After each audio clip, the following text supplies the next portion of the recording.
Selamat datang, di depan saya ada Samsung Galaxy M54 dan hari ini saya akan menunjukkan beberapa penyesuaian dan trik yang dapat Anda lakukan pada perangkat ini. Untuk memulai, kita akan membuka pengaturan dan menavigasi ke suara dan getaran, lalu geser ke bawah ke kualitas suara dan efek. Halo, dan kami memiliki opsi adaptasi suara. Sekarang saat Anda mengklik teks tersebut, alih-alih mengaktifkannya, Anda akan diarahkan ke beberapa pilihan. Sekaligus diberi pilihan untuk membuat profil khusus Anda sendiri. Nah, profil ini pada dasarnya adalah equalizer untuk headphone atau earbud Anda, dan biasanya ditujukan untuk penggunaan, untuk mencoba mengimbangi kehilangan pendengaran yang Anda alami selama bertahun-tahun.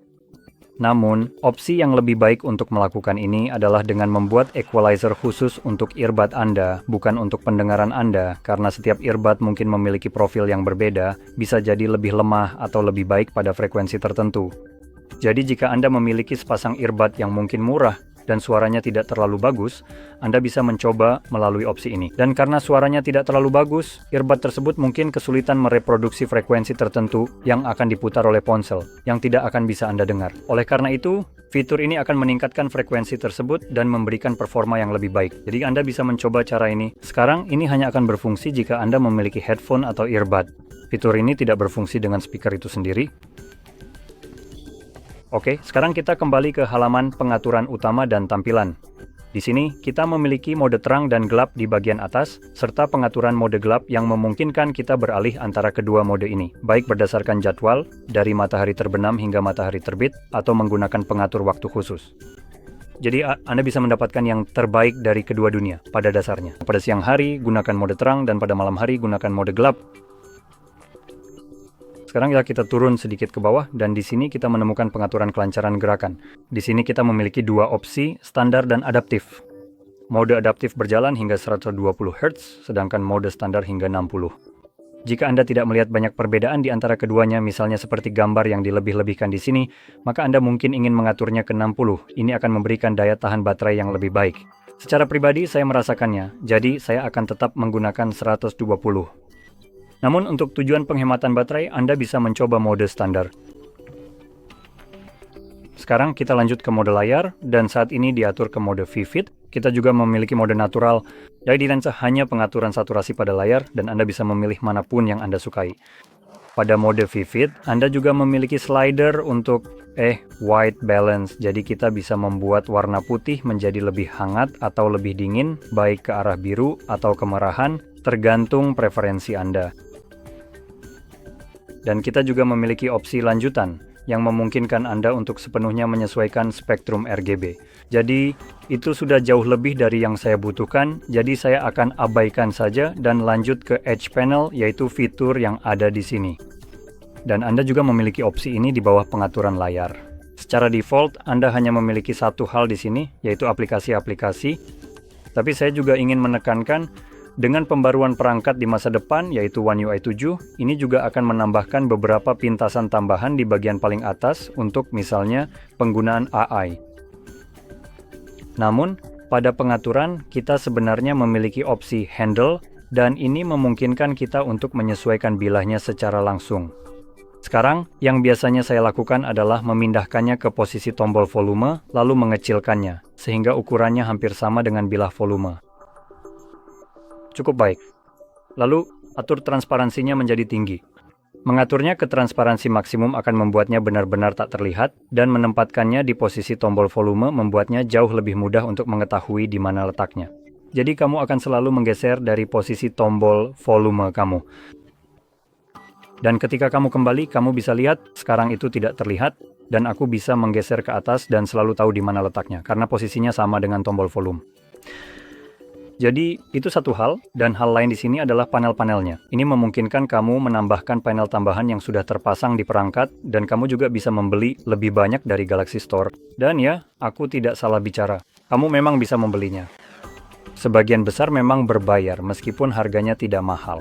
Harganya sekitar $2 paling mahal untuk satu widget ini, atau apapun kamu mau menyebut panel bar ini. Jadi kamu bisa membelinya, asalkan memang memberikan manfaat tertentu untukmu. Panel-panel yang sudah tersedia di perangkat dari awal memang cukup terbatas, jadi ada beberapa yang secara pribadi aku sendiri tidak terlalu peduli. Satu-satunya yang mungkin aku pedulikan adalah cuaca. Setelah ditambahkan, sekarang aku bisa menggeser ke atas lalu menggeser pada panel itu sendiri untuk melihat cuaca. Sekarang, sedikit turun ke opsi berikutnya yaitu navigation bar, dan ini adalah bagian di bawah layar. Saat ini diatur ke tombol, tapi kita bisa mengubahnya ke gestur. Dan satu hal yang dilakukan Samsung yang menurutku cukup mengganggu, mari kita lihat. Ya, jadi mereka menghapus opsi untuk membuat bar menjadi transparan. Sebelumnya opsi itu ada di pengaturan, tapi Samsung memutuskan tidak bisa, karena orang-orang tidak perlu masuk ke akun Samsung kami yang tidak berguna. Jadi sekarang fitur itu dikunci di balik Galaxy Store. Semoga beruntung. Jadi, jika kamu ingin menyesuaikannya agar misalnya lebih kecil, saat ini memang tidak ada cara untuk benar-benar menghapusnya, tapi kamu bisa membuatnya lebih kecil dan menghilangkan latar belakang putih di bawahnya. Seperti yang bisa kamu lihat, ini memang memotong teks, meskipun kita masih punya sedikit ruang tersisa. Jadi sebagai contoh, jika aku masuk ke pengaturan, tunggu sebentar. Jadi jika aku membuka pengaturan di ponselku, kamu bisa lihat bahwa itu hampir tidak terlihat, karena transparansinya sudah dikurangi secara signifikan ke tingkat maksimum. Dan juga sekarang tidak lagi memotong teks, karena aku juga sudah mengubahnya.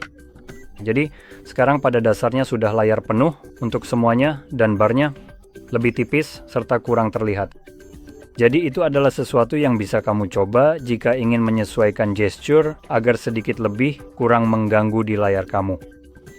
Kamu memang perlu mengunduh Good Lock dari Galaxy Store dan di sana kamu akan menemukan opsi untuk navigasi gesture. Sekarang lanjut kita bisa beralih ke Mari kita coba lihat sebenarnya apa yang sedang kita cari di sini.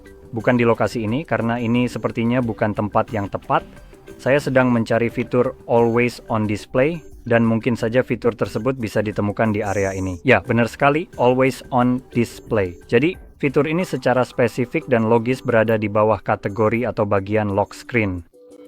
Jadi kamu bisa mengetuk ini dan di sini kamu bisa menyesuaikan apa yang akan ditampilkan di Always on Display kamu. Jadi kita punya tab to show, jadi hanya untuk mendemonstrasikannya, itu adalah opsi defaultnya.